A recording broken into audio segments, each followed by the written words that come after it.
আরে কারেন্ট আইছে না, আমি লাইট আনতাম গেছিলাম। একটু আনার লাগে গেছি না, একটা ডরাইয়া ইসা মাছের ভিসাড় হয়ে গেছে। সরা একটা ভৌতিক ভৌতিক ফিল আইতাছে রে, একটা ভূতের কাহিনী কর। ভাই আমি জানি না তোর ভাই মনে আইতেছে না, কইতাম তাহলে ঠিক আছে তাহলে শোনো।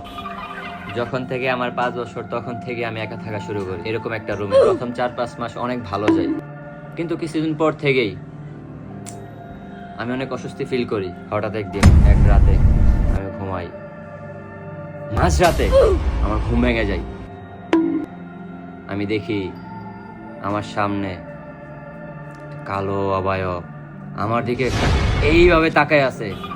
আমি দেখি ওর চোখ এরকম লাল, ওর মুখ এত কুৎসিত, ওর শরীর এত ভয়ানক।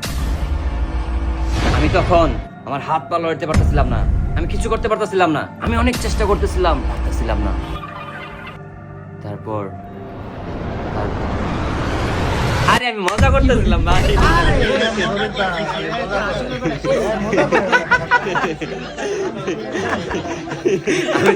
আমি মজা করতেছিলাম। যাই হোক তোমাদের লাস্ট একটা কথা বলি, কিছু কাহিনী সত্যি হয় না, আবার কিছু কাহিনী